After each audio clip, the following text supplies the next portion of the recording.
자, 안녕하십니까. 안녕하십니까. 예, 뉴스앤뷰의 전용상 기자입니다. 박상민 기자라고 합니다. 예, 오늘은 그 첩보사를 연구하는 박상민 기자와 이제 대화를 좀 나눠보겠습니다.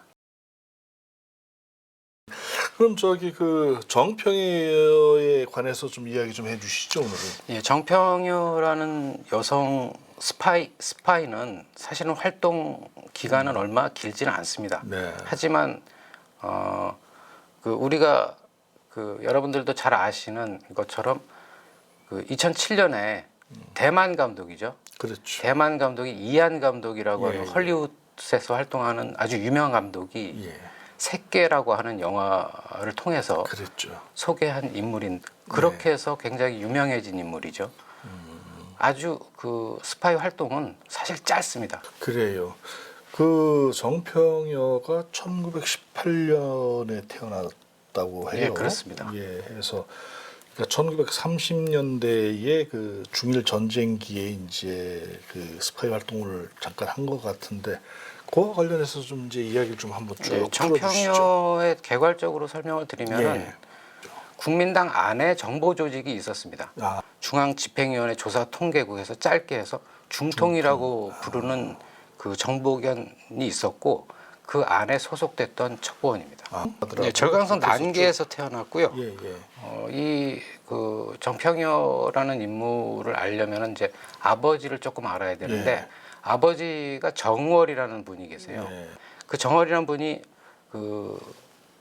어린 나이에 일본으로 유학을 가셨어요. 아, 그래서 일본을 유학을 가셔서 철도학교를 졸업했는데 손문을 추종을 했습니다. 정월이 정평여의 아버지 정월이. 예, 예.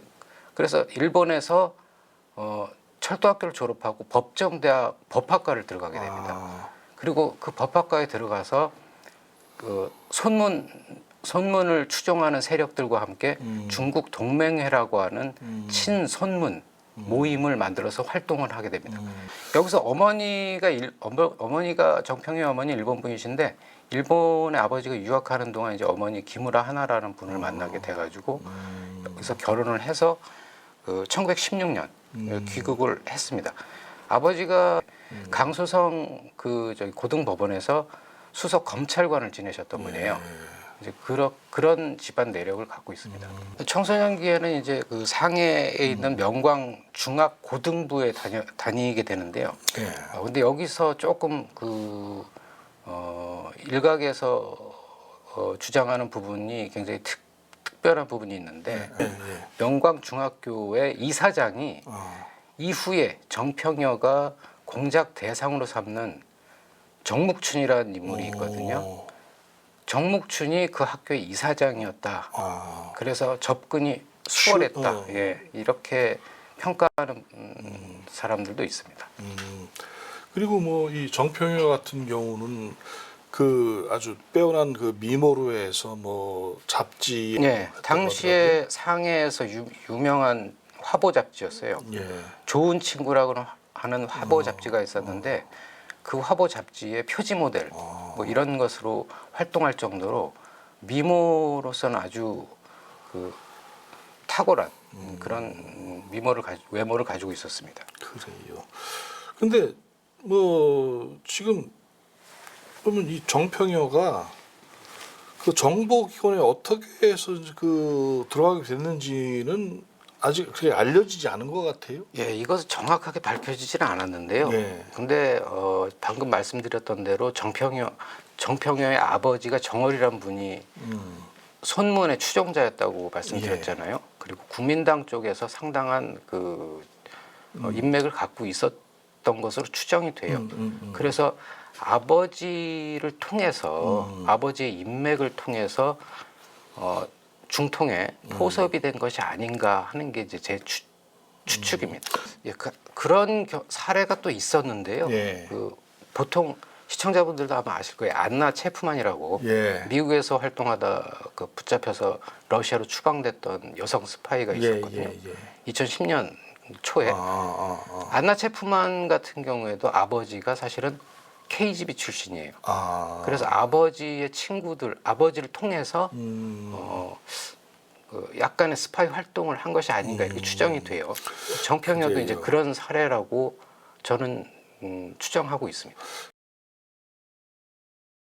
예. 이 당시 상황이 1930년대니까 1930년대라고 하면 일본이 만주 사변을 일으키고 상해 사변을 일으키고 중국 대륙에 대한 침략을 굉장히 강화하던 그렇죠. 시기거든요. 그러다 보니까 정평여도 아버지를 닮아서 굉장히 애국심이 강하고 민족주의적 성향이 있었던 것 같아요. 그래서 이때부터 그 중통에 소속이 돼서 항일 운동 차원에서 첩보원 활동을 시작하고요. 그리고 그 사례로 어머니가 일본 분이라고 그랬잖아요. 네.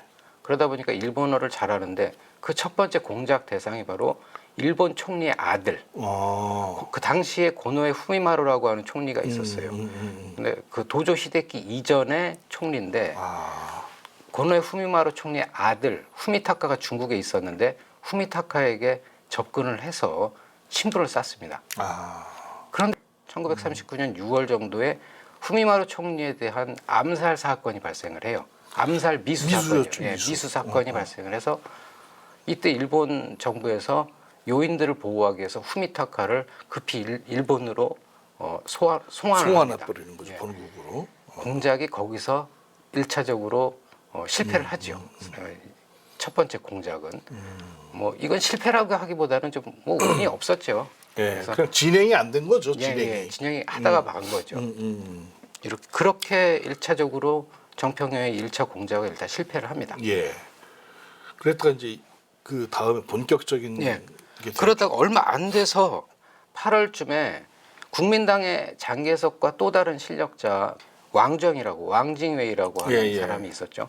왕징웨이가 난징에 친일 괴뢰 정권을 수립하게 돼요. 그리고 일본이 이것을 환영을 하게 되고요. 그러다 보니까 장개석은 위기감을 갖게 됩니다. 그래서 중통이 정평여를 통해서 왕정이 쪽에 접근을 하려고 하는 공작을 하게 돼요. 거기서 바로 이제 2차 공작이 시작되죠. 당시에 왕정이가 상해 제스필드가 76번지라고 하는 곳에 특무본부를 차리고 여기에 본래 알고 있던 정묵춘이라고 하는 인물을 특무본부장으로 임명을 합니다. 중통이 정보를 취합해서 보니까 정묵춘이 기본적으로 호색한이다. 이렇게 이제 판단이 된 거예요. 그래서 정평여 같은 경우에는 굉장히 미모를 갖고 있었다고 했고, 그리고 아버지를 닮아서 굉장히 똑똑했고, 정묵춘에게 이제 정평여를 접근을 시키죠.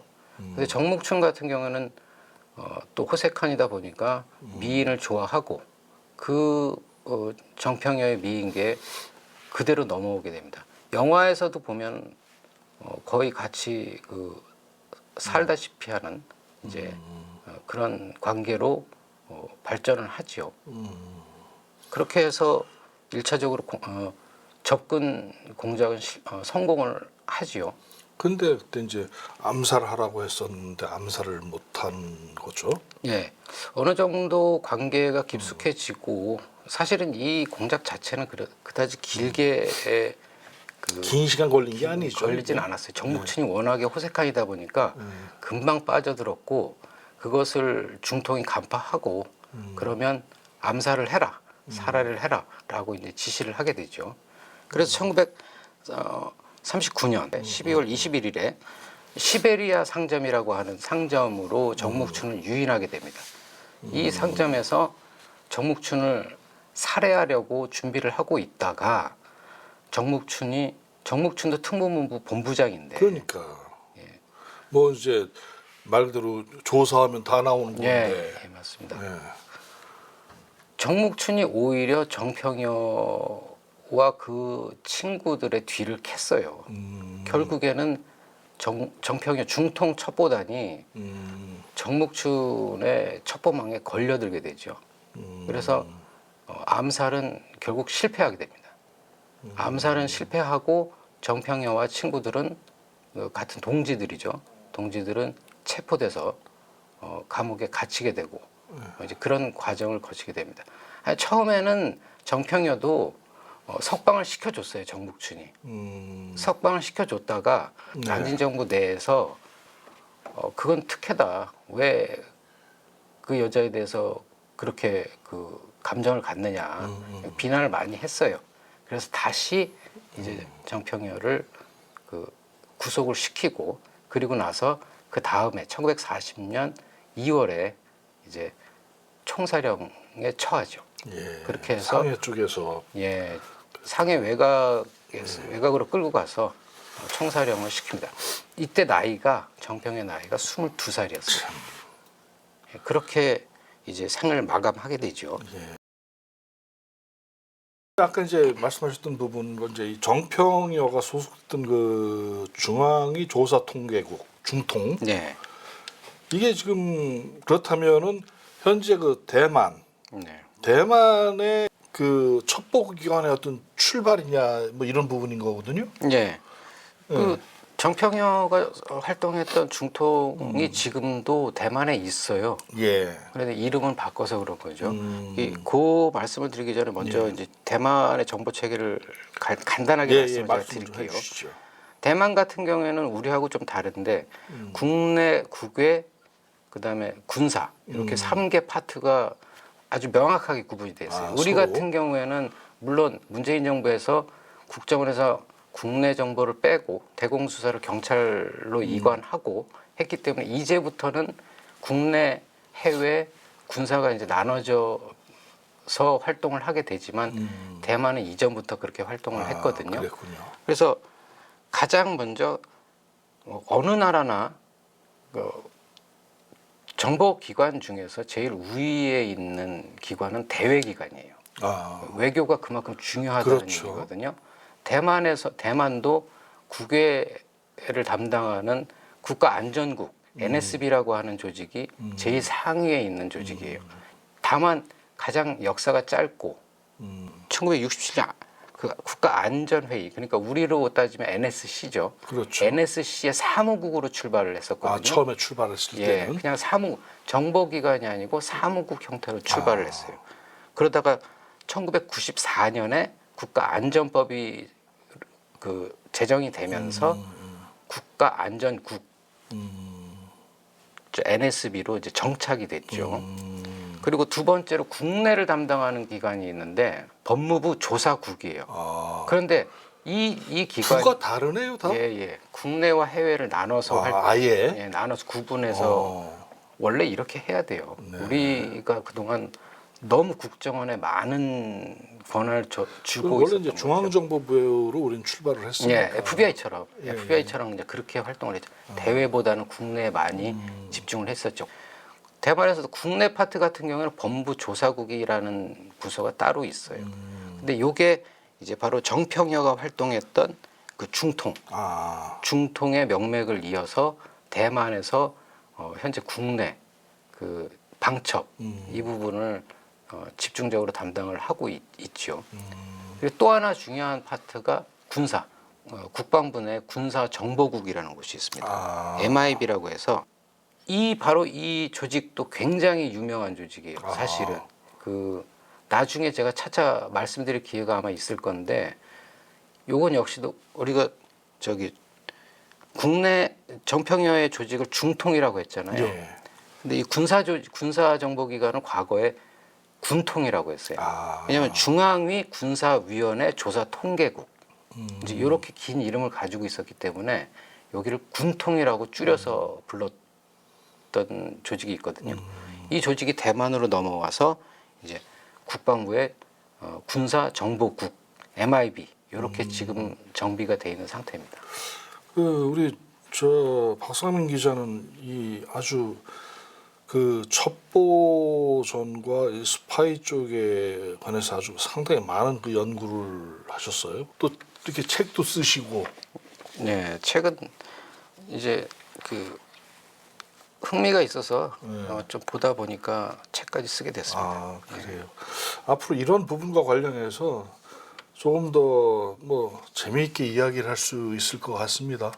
네, 불러주시면 뭐 해서 우리 그 독자들, 우리 시청자들한테 이런 부분을 조금 더 이렇게 좀 재미있게 해서 좀 그 알려도 드리고 같이 어떤 이런 그 첩보사 또 스파이 활동 계속 이제 한번 길게 한번 이야기를 한번 해 나가도록 하죠. 네, 알겠습니다. 예, 하여튼 오늘 수고하셨습니다. 네, 감사합니다. 자, 감사합니다.